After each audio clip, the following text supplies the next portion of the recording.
Thank you very much for your availability today, and welcome to one of our webinars, which is part of the Ministry of Industry and Advanced Technology Champions Network, which is basically aiming to promote awareness and knowledge sharing regarding Industry 4.0, both technologies and practices. So today, the webinar is supported by Siemens, which is one of our key partners in the journey and in the realization of our goals in promoting the Industry 4.0. And today webinar is on use cases for asset failure prevention and a proposal and offering how to optimize the Industry 4.0 journey. I think we have today Mohammed Abdallah from Siemens, and I will leave the ground to Mohammed. Thank you very much, Mohammed, for being here today. Nice to see you. Thank you. Nice to see you as well. Let me share my screen to start. Sure. Please let me know if you can see my screen. Yes, we can, Mohammed. Thank you. Thank you again for joining us in this session, and thank you, Dario, for inviting us. This has been really a great honor for us to prepare and share our knowledge when it comes to uses of AI in asset failure prevention. So let me move to, So today I'll be talking about Siemens Predictive Analytics, or as we know it, Cepa. So Cepa stands for Siemens Predictive Analytics, which you'll see me mentioning several times throughout the presentation.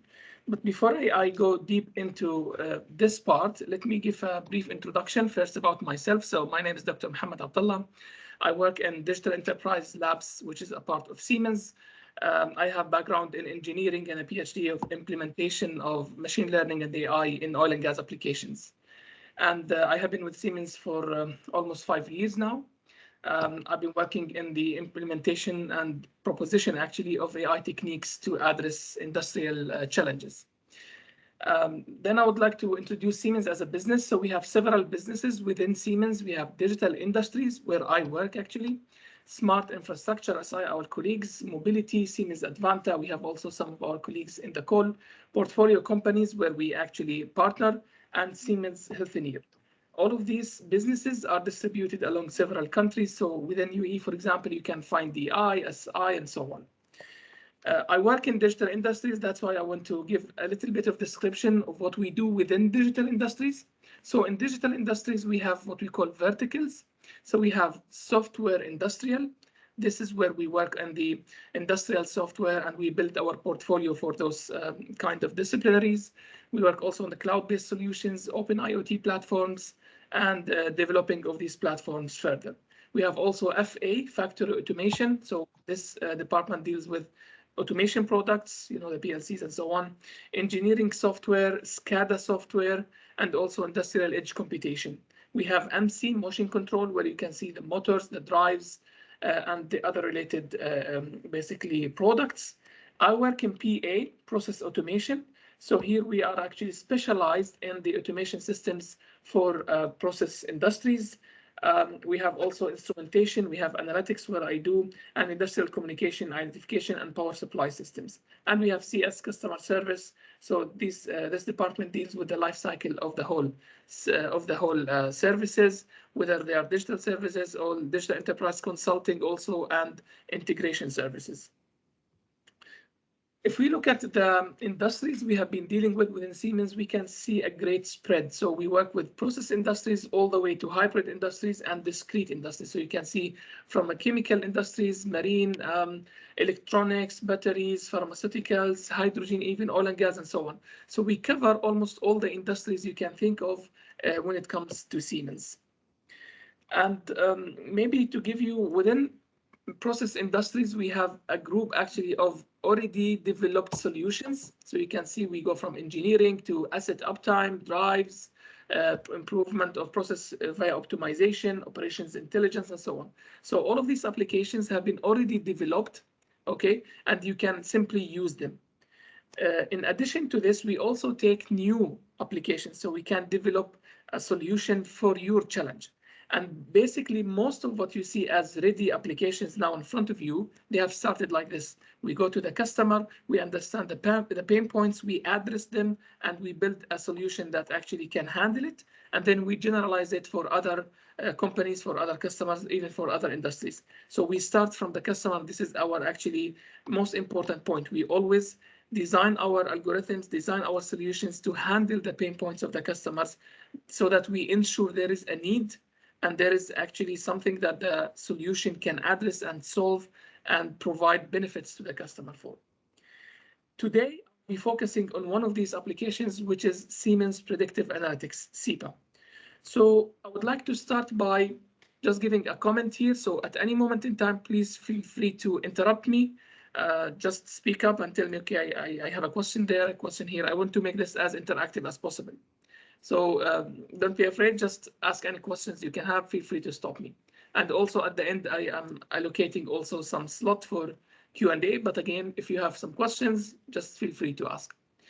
In the beginning, I would like to give you an idea of how did Cepa start. So we noticed when we were studying the market that we need to prevent expensive shutdowns. Usually you have a piece of equipment that is very critical to a refinery, like a pump, a compressor, a heat exchanger. And when this critical piece of equipment fails, you are having an expensive shutdown because it's happening suddenly. You did not get the time to prepare for it. So this is what we want to prevent. Secondly, there is also an urgent need by the customers to know how this critical asset is doing. Like if it's a very critical pump, you don't want to test it maybe once a week or once every other day. You want to have a continuous monitoring technique for that asset. I always say that it's like having your best group of operators monitoring this piece of equipment 24/7. If you can do this, then you can immediately detect if there is a gradual change or a gradual degradation in the performance. And this will give you the time to react properly and to avoid having this sudden shutdown.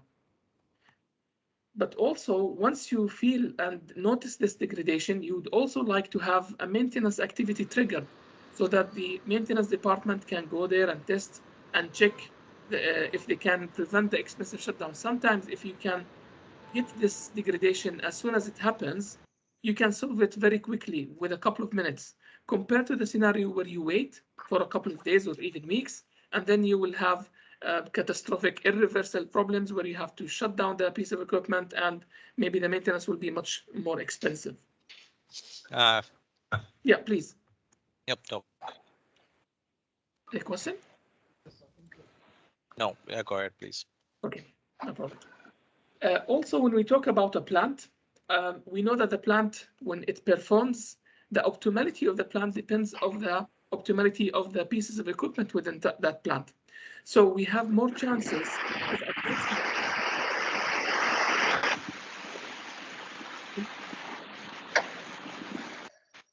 Yeah, thank you.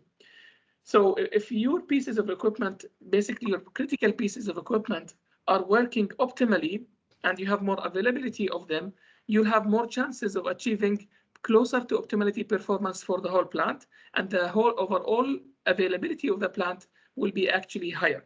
And this is what we want to achieve.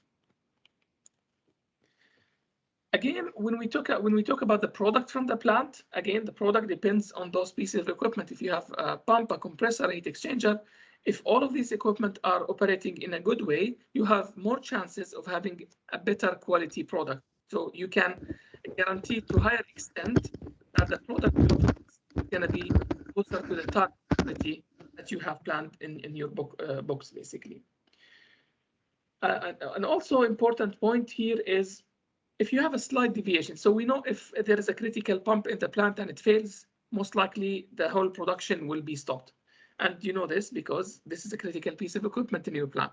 But what if you have a small deviation? If you say, okay, I'm noticing some slight degradation in the performance of that pump. It's still working, but it's not as it should be.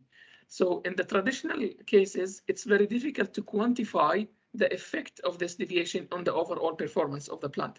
But with Cepa, you can know this. You can say, okay, from this time to this time, I can see that there is a slight degradation. I look at the result and I say, okay, with this degradation, I have this basically, let's say this degradation in the overall performance.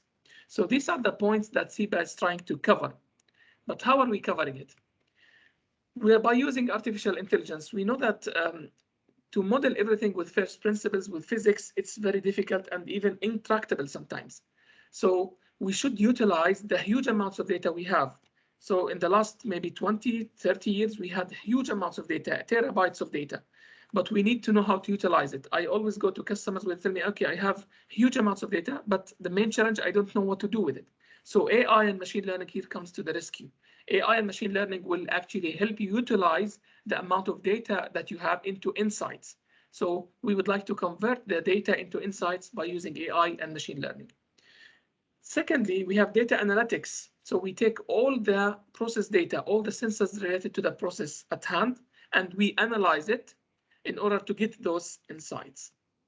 One example of those analysis tasks is the correlations. We assess the correlations amongst the different sensors, amongst the different data points you have. And we would like to understand out of these correlations, how did these correlations come to existence and how we can use them in order to predict the failure or the degradation of a piece of equipment before it actually happens. This solution is built as a cloud ready, so you can run it on premise as well as in cloud, because we know the new trend is basically to run everything on cloud. One very important point about Cepa, it does not only use the data that you have, it also uses the knowledge, because if you exclude the knowledge of the operators who have been running this piece of equipment for the last 50 years, who knows this or who know this equipment really like they know their child. Basically, if you exclude this, you will lose a lot of added value. So we use the data as well as the knowledge, the know-how from those experts. This is very important. Also, when we talk about Cepa, we don't only say, okay, there is a degradation, there is no degradation. We also assess this. We say it's a low risk or a high risk. Depending how the model sees the performance, it can give you a quantification of the risk that is being let's say encountered by the product. And also it's performing well. Any questions so far? Okay. How we do this? I will go to the technical journey of Cepa, how we model it. So we always start with the engineering phase, and this is something we do at the first step when we handle Cepa. We take the data. The data can come from the historians, from the DCS. We have specific protocols how to get the data, the monitoring systems, and we also look at the reports. So the maintenance reports, alarm lists that have happened during the past year or two, and so on. So the first type of input is basically data. Whatever the source is, it's called data, whether it's operational data, process data, and so on. Secondly, we talk also to the experts. So we talk to operators, we talk to people who have been involved in the design of these pieces of equipment and so on. And usually we bring subject matter experts from the customer side as well as from ours. And we understand this data that we collected, the numbers, the values, in the light of the opinions of these subject matter experts. So we combine both types, data, numeric data, and coming from DCS historians and so on, as well as the subject matter experts' opinions. We come up with one source of data that is really representative of this piece of equipment. And then we start the modeling procedure. The first step in the modeling procedure, we ask the subject matter experts, what is the basic group of sensors we should take to model this piece of equipment? And then from this pool, usually it's a big number, we actually do the correlation analysis and we keep most of the significant ones. And then after doing the correlation analysis, we identify the final list of sensors, again, in the light of data as well as the subject matter expert's opinion, and we recognize the pattern of this piece of equipment. So the end result here will be a model that is well representing the patterns, the operational patterns, and to be more precise, even the normal operational patterns this piece of equipment should have. After this, we go into monitoring. So we have the model ready, we simply deploy it. We take all the data that we decided we need for this model, and we start running the model 24/7. And if you take the subject matter experts' opinion seriously, and you should, and this is what we do, you should have a model that is the equivalence to some extent of the group of the best operators monitoring this piece of equipment 24/7, which brings you the value. So the minute or the second sometimes this piece of equipment starts to degrade from what you identified as normal behavior, you get an alarm, and you get a risk value, a risk assessment. You say this is low risk, this is high risk, so that you can get some understanding of how urgent this anomaly is and how can you handle it accordingly. We have to say here that most of the time, pieces of equipment, they don't fail suddenly. So if you take the example of a bearing, for example, the bearing doesn't usually fail suddenly unless there is something wrong, really wrong, but it fails with usage. So when it fails gradually, and this should reflect in the data that you read, for example, the noise or the vibration. So the minute these patterns start to look weird, you get a notification. You can actually go and investigate. You get a lot of time to do this with in comparison to the scenario where it simply fails and the pump or the motor simply stops. So you have it running 24/7 and you monitor the health status 24/7. And then you go into evaluation. So if you see a low risk, a high risk, you can look to the system, see the time series data for this basically instance of time, investigate what has happened in the previous week, in the previous month, and so on. So you can do some evaluation based on the risk assessment you get from Cepa. Lastly, we have built also a natural language processing component within Cepa by which you can describe what you see as high or low risk event. And from within, you can actually check the most similar events that have happened in the past. And you can see how those events were resolved. This will give you an idea, okay, this problem has happened before or something similar to it has happened, and this is how we resolve it. Maybe we should take a similar approach. Or if it has happened several times, maybe you need to investigate further. Also, one important point here, all of these steps, the 4 steps, modeling, monitoring, evaluation, diagnostics, they happen interactively, which means that maybe you have a new operational mode that you have not seen in the training data. So you decided to run the motor with a new speed or the pump with a new set pressure and so on. If you have this, you can simply retrain and recalibrate the model to handle this kind of scenarios. Any questions? Okay. So to go into more the logistics part, or let's focus one more time and reiterate on the most important point that we are talking about here. It's the combination of data-driven analytics, where we take the numbers, we take the values from the sensors in the light of the subject matter experts. Again, there is a lot of insights coming only by discussing the data, discussing the time series charts with the subject matter experts. They tell you information in half an hour that you might need to spend a week or two to analyze with only looking at the data. So this is very important, and we believe that this is bringing a lot of value to Cepa. Do this. So we usually start with a feasibility study. So we collect a certain amount of data. The rule of thumb is 1 year worth of data. We can work with a little bit less or even more, but this is the rule of thumb. We review the data. We look at the integrity of the data. Is it sufficient? Is it representing all operational conditions and so on? And we provide limited number of models. And we show you the evaluation of these models. They have been able to detect those anomalies within this period of time and so on. So this will give you an understanding of how promising Cepa is when it comes to your assets.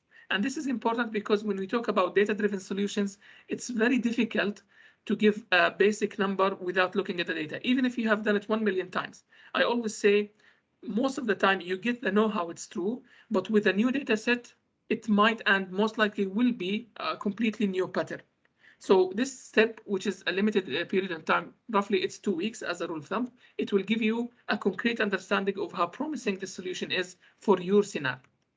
Then after we establish that this is okay, how we see the work going out of the feasibility study, we embark on the project startup. We have a workshop. We identify the KPIs for all the assets or the pieces of equipment. We identify what sensors need to be modeled, what are the sensors that might need to be installed and so on.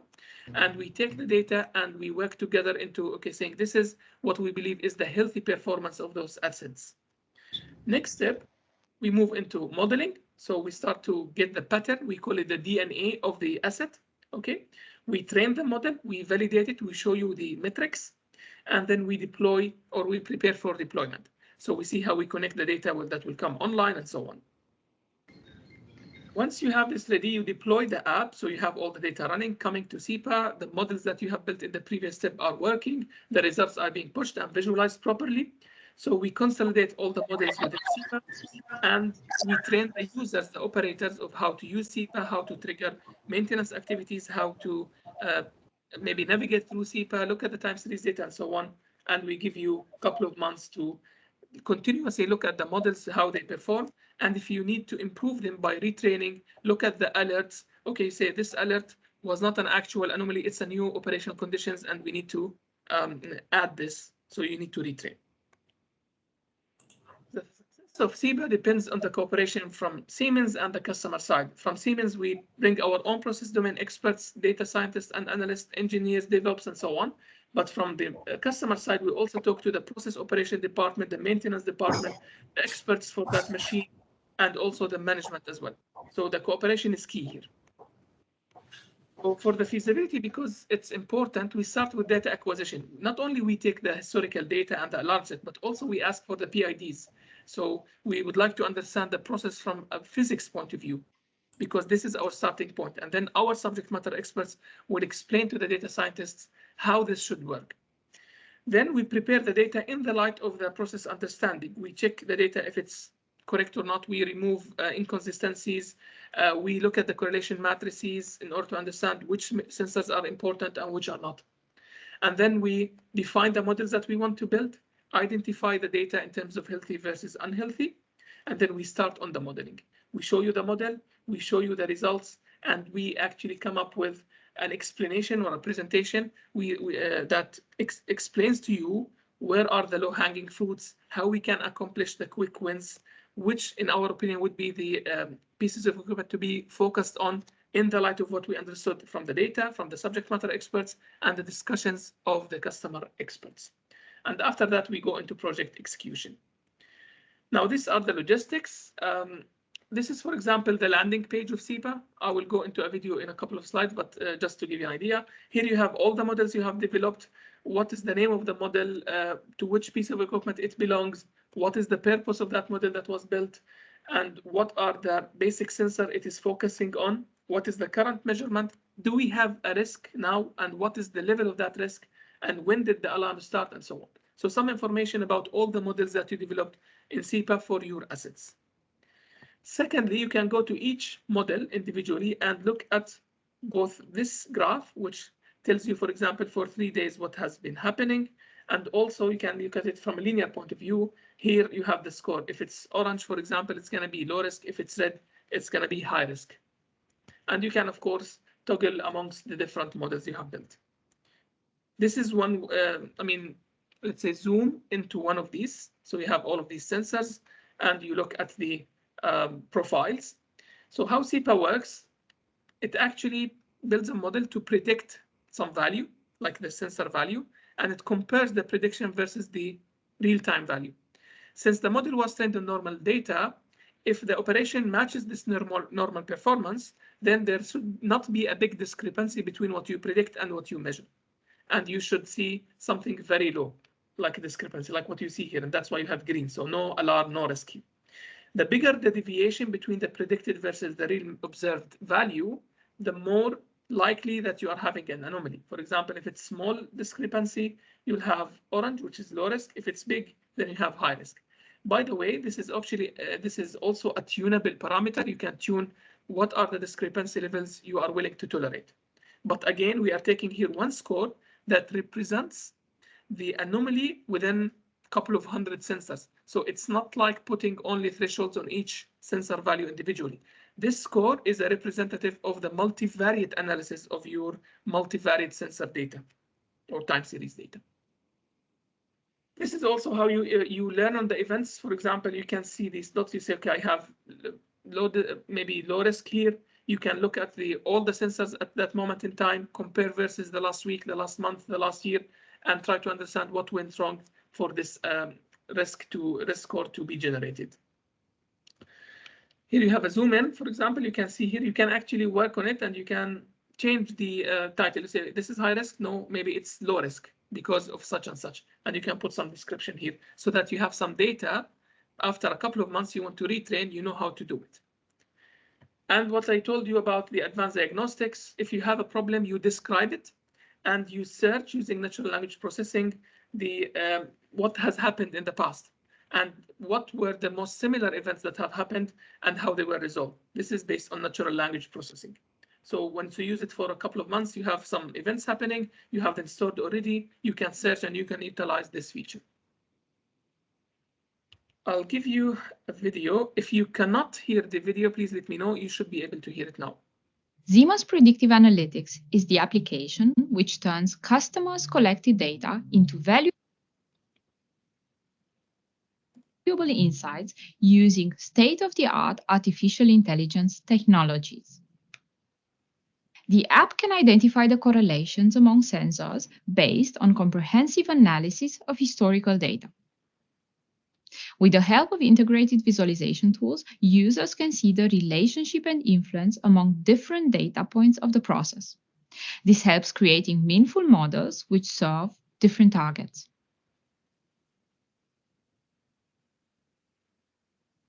Siemens Predictive Analytics simplifies the data analysis work by having integrated data analysis features for the key modeling steps like sample labeling and model cross-validation.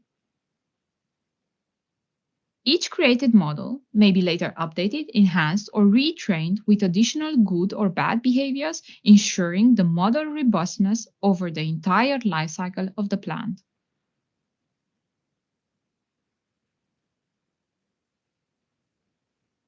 Users can easily get a clear overview of the real-time condition and trends of running equipment and ongoing processes just by using the created models for continuous monitoring.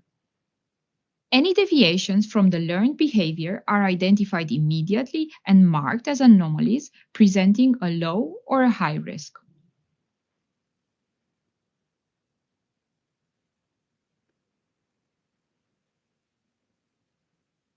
The root cause analysis may be carried out by looking at the live values and the deviations of the correlated sensors included into the model.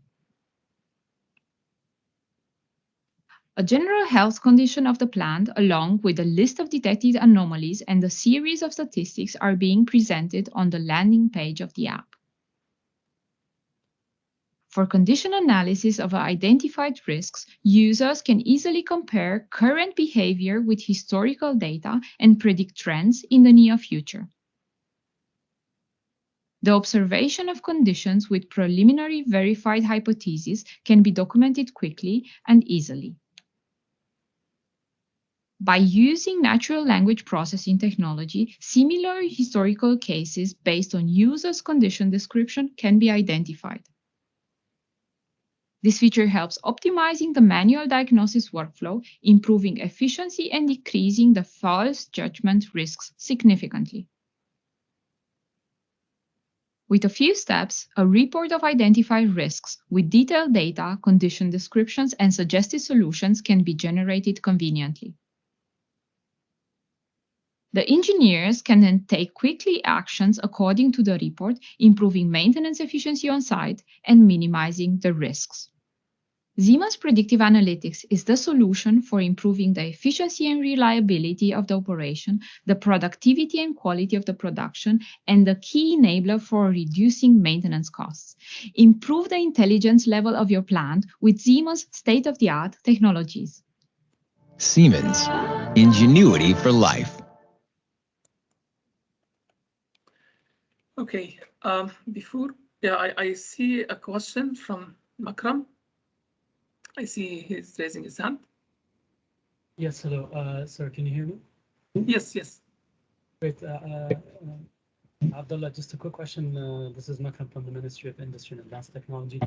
So basically, just to see if I understood this correctly, they take, you guys take the historical performance of a specific machine, you identify for the history of the machine's performance, you identify any like the variables, the important variables, and then you set those, you see the limits of where it's going, and then you see where are the one-offs, let's say, And then when you start doing the predictive analysis going forward, the sensors would actually be put in place for those variables and have those variables measured whenever they go above or beyond a certain limit. Then that issues sort of a notice of a risk. Is my understanding correct? Yeah, partially yes, but let me even clear the misconception here. So if you take a pump, for example, now to make it more concrete. So the pump, you model it using several sensors. For example, you take the current that is drawn by that pump, which is the amperage, basically, the voltage, the outlet flow, maybe the inlet pressure, the outlet pressure. You have also maybe the filter, delta V, and so on. So if you take all of these, we plot them and we talk to the subject matter experts. We don't only look at the thresholds for each of these parameters individually, because this is the classical way of doing predictive analytics, and this is not what we do. What we do, we build a model. So first we talk to the subject matter experts from both sides, from ours and from the customer side. And we look at the data and we tell them, okay, what we notice is a great correlation between these tags. Is this something that you can confirm from physics point of view? And then they say, yes, this is correlated because of such and such and so on. Second step, we tell them, okay, can we go back to the list of problems that have happened in the past and look at them at the time series data? We plot the data, we say at this date we had an issue. So we take out this portion of data to clean the data, and we keep on going. Additionally, we use our own data analytics to look at the multivariate data. So we don't take one sensor individually only. We take the group of sensors together. We analyze them together, not only individually, not univariate analysis, but multivariate analysis. And we come back to the subject matter experts and we tell them, from our tools, we can notice that there are some issues happening here because the pattern has changed. Is this a new pattern or operational pattern that you would accept, or this is actually something wrong that has happened? And you cannot imagine, I mean, how many times we actually only hint that, okay, we have seen this, and then the subject matter expert will come and say, yeah, I know this happened because of such and such. Yeah, this is a problem, you need to exclude it because it does not represent normal performance. At the end of this journey, which is the most important part of the analysis, we end up with a clean data, multivariate again. We look at all of the tags together, okay? And we end up with a sequence of data, time series data we call it, that is representing only the normal performance. And then we model the sequence of data so that when you read data online, you compare the pattern that you read online once you deploy versus the pattern that you learned, that your model has learned from the normal data you cleaned. If there is a match, then you say, okay, it matches the clean data, so it matches the normal operation. If there is a mismatch, then you say, no, it doesn't match, so it should be something wrong. Is it clearer at this point? More obvious? Yes, absolutely. Thank you very much. No problem. Any more questions? Please, guys, feel free to. Abdullah, I have one question, Isaac here. This will be this ministry will support to us for funding, or no, how it is, how we have to take forward this one? We need to directly contact Siemens and we need to execute, or how it is? If you may I know from which company you are or organization? I am from Pearl Polyurethane System. We are located in Dubai Investment Park. Okay, so I would prefer that you connect with us, with Siemens. I mean, it will be easier. But if Dario, if you want also be involved, that's fine. But you can always reach out to us. Maybe Dario, if it's possible, is it possible to share our contacts with the participants? Yes, after the webinar. Yes, absolutely. Yeah. Perfect. So Isaac, maybe it's worth having a discussion. You can always reach out to us. We'll be happy to explain more and discuss how we can collaborate further. That's not a problem. Abdullah, actually, I have another question, general question. Some of the old factories, we have old machineries and old sensors, maybe between 90 to 2000. So I think the compatibility of implementing this, how far its compatibility to add these programs for the apps equipment. Yeah, so we have to talk about two parts. The first part is about the sensors. For example, it's very difficult to model a pump without having an idea about the outlet pressure. So this is something that we have to understand, which means that if you don't have the sensor, we would do our test and we'll tell you that, okay, this seems promising or not, but we'd prefer that there are a couple of important known parameters for every asset that need to be there. For a motor, for example, the speed should be there, the drawn current should be there, and so on. So the availability of the sensors, this is one point. This is something we have to have, at least for the most important ones. How we will assess this? Every asset will assess it individually. We look at the asset PIDs, as I told you, and we look, okay, we need these tags because these are important. And then we analyze, we look at the results in the like limited period time that the feasibility study basically, and we'll tell you how the results will look like. The second part, once you deploy, how can you get the data? Now, we can get the data as long as the data is there. So if you have very old infrastructure and the data is not actually being sent somewhere, then we need to talk about how we can make it go there. Now, the good thing about Siemens is that we can cover this as well. We have the PLCs, we have the SCADA, we have the communication. So we can cover this whole journey from the sensors, communication to the application. Now, if it's very old, we will think about a way how we can bring the communication, because I think when you talk about 90s, there should be some SCADA systems. As long as the data is available in a historian and a DCS, the communication, we can establish it. Currently, it's OPC protocol. So Cepa works in OPC. However, we can customize it to other protocols, but the go-to protocol is OPC. Does this answer the question, Isaac? Yeah, perfect, Abdullah. Thank you so much. No problem. Thank you for asking these questions. More questions, colleagues? Please feel free to ask. Okay, if not, I will go to the final part of my presentation, which is the use cases. There is one use case that I can disclose, which is Sinopec. It's a refinery in China.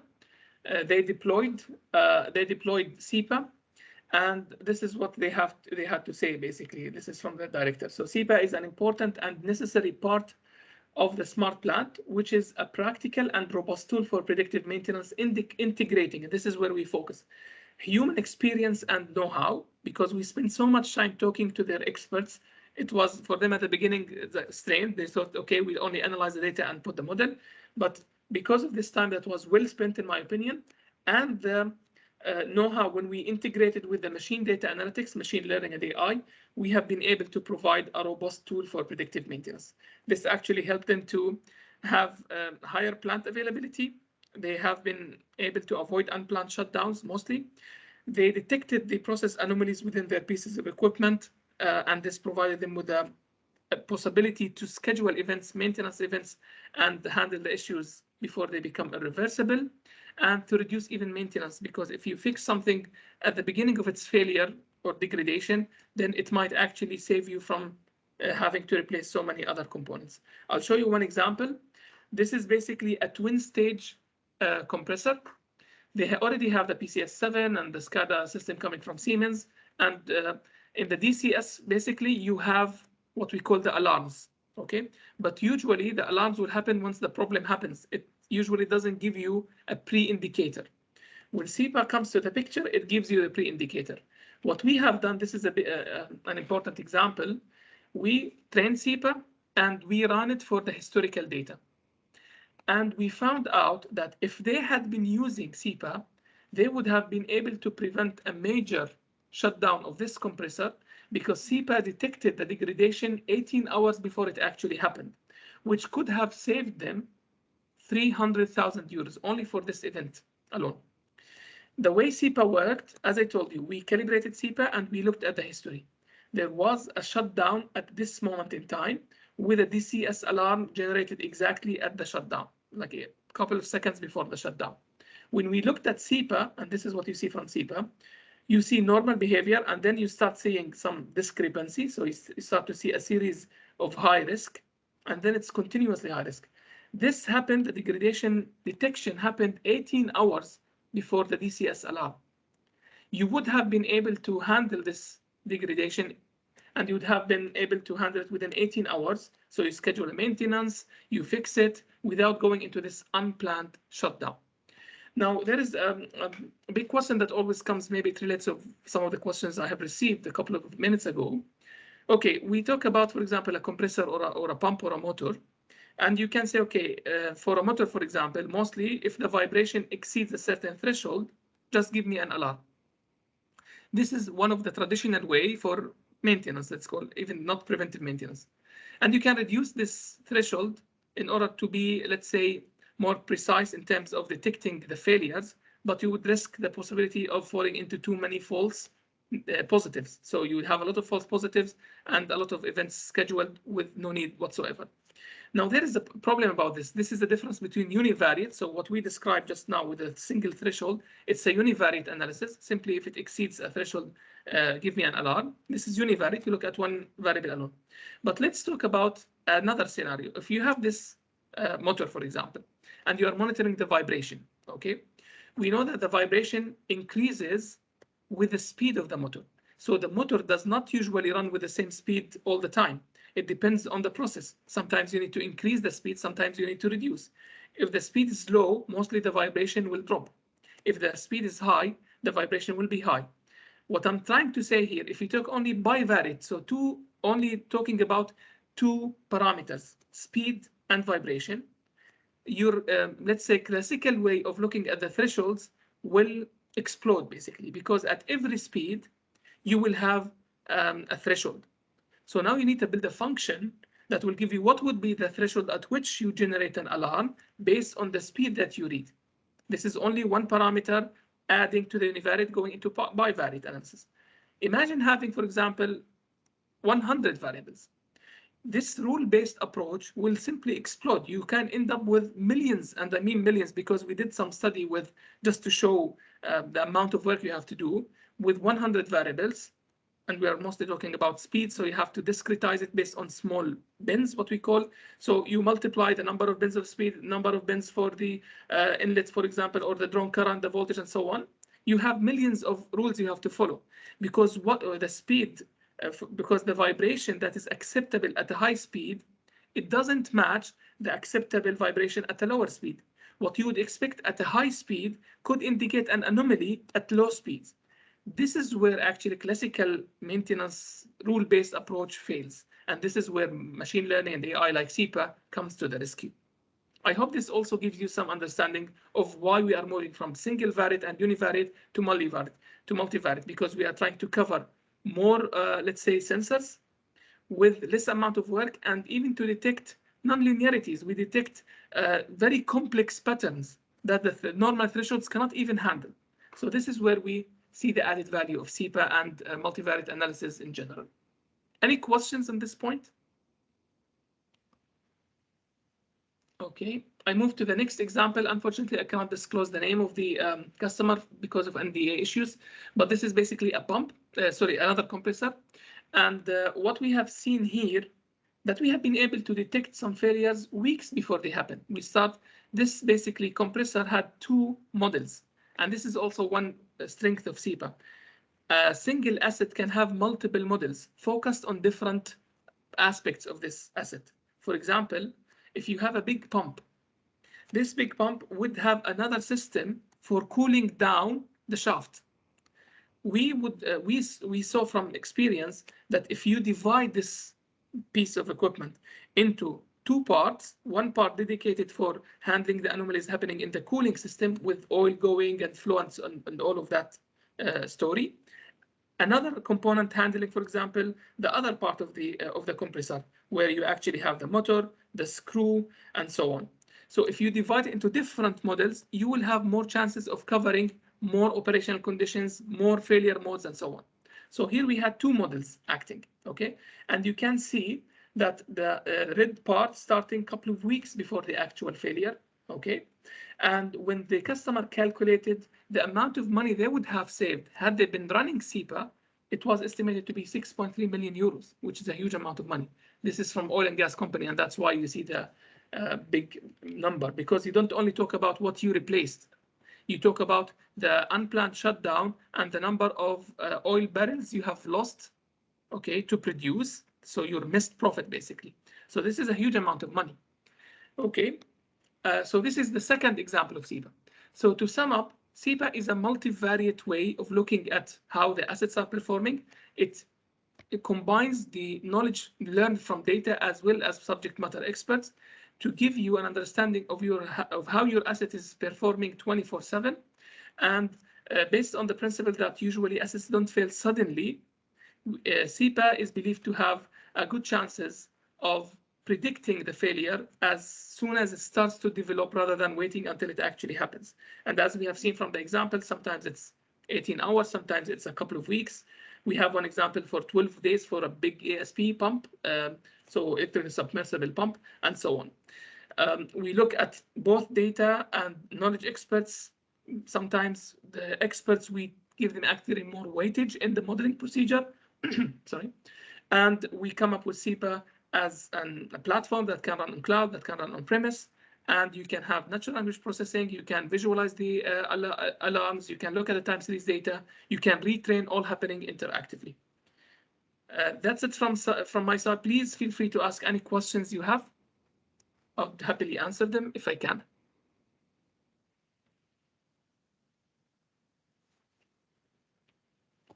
Any questions from the audience? Thank you very much, Mohammed. Yes, please, if there is any question, guys, please. Yes, Makram. Sorry, me again.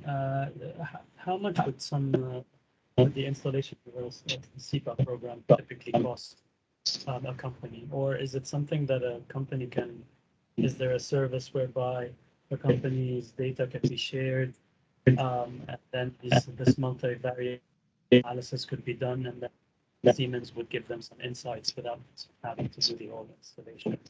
Is there some sort of a service like that? Okay, so to add to the question, yes, there are a lot of options. So one of the options we usually offer, and we have done this so many times here and other Gulf countries, we provide a service called analytics consulting. In analytics consulting, we talk to you about your problem in general. It doesn't have to be an asset. It could be an optimization problem. It could be manufacturing problem, whatsoever. We talk to you and we get your data and we analyze it offline. So our data scientists and subject matter experts will look at the data, of course, with asking you a couple of questions, and we'll give you insights. This is one service that we offer apart from Cepa. It could result in a recommendation of using Cepa, or maybe a recommendation of using another solution, or developing a solution dedicated for you. So this is one service that we do. I have done a couple of these services myself, and they resulted actually in big projects, because you spend minimum amount of money and time to understand what you can do with your data. And then we give you a recommendation. We give you an executive summary. This is where we think you should go, whether it's about anomaly detection, as I said, optimization, or any other scenario. This is a service we have at Siemens. Second part of your question, if we decide that Cepa is the solution for you, okay, what would it cost? It depends on the asset. We have small assets like a small pump with nothing like maybe 10 to 15, let's say, tags or sensors. And we had examples with a couple of hundred sensors, like a whole column, we call it a cracker or something. So the cost, it depends on the problem at hand. We go with it case by case. You have so many options when it comes to purchasing Cepa in terms of license. We give you a lot of options, but about the cost of developing and customizing Cepa for your case, it depends on the use case itself. It could be something that's very small, a small pump or a motor or something, or huge, like a big component in a refinery. So unfortunately, we cannot give a number for that portion. Does this answer your question, Makram? Yes, it does.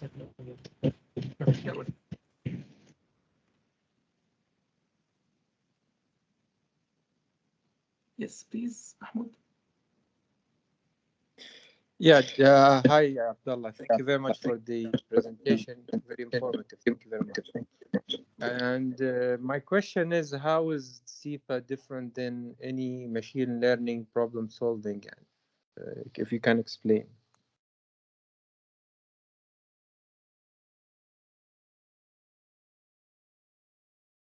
Not sure why I was unmuted. Can you hear me now? Okay. Yes. Machine learning is one example. Cepa is one example of a machine learning tool. How it is different from the others? Well, first of all, it uses an advanced version of some technique in machine learning. So if you know Gaussian mixture model, there is another development of it called extended Gaussian mixture model. We take this one step further and we developed it only for our needs. So this is how we do root cause analysis within Cepa. We had, let's say, an innovation when it comes to updating and building on top of the extended Gaussian mixture model. So this is one part. So the technology, it's true, it belongs to extended Gaussian mixture model, which is something you can find in the literature, but we actually update it further and we built on it, on top of it, so that we can provide you with the root cause analysis and higher accuracy rates. So this is one point. Second point, the way we integrate the knowledge of the subject matter experts.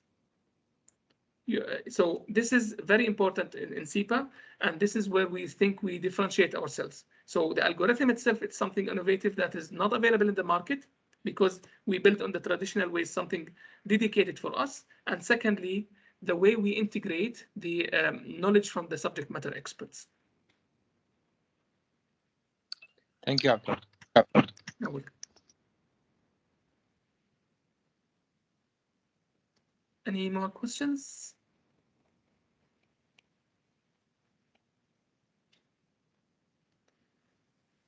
I think, Dario, we can close. Yes, I think if there is, guys, any more question. Yes, we can close. One thing, please share in the chat the QR code and the link to the survey. I would really appreciate if everyone can fill out the survey, which is coming to MoIAT, and this will help us a lot to improve also our offerings for future topics and so. Anyway, thank you very much, Mohammed. Thank you very much to Siemens for the amazing presentation and the great insights on Cepa and the uses. Thanks a lot, and thank you everyone for participating. Have a great day. Thank you. Have a good day. Yeah. Bye. Bye-bye.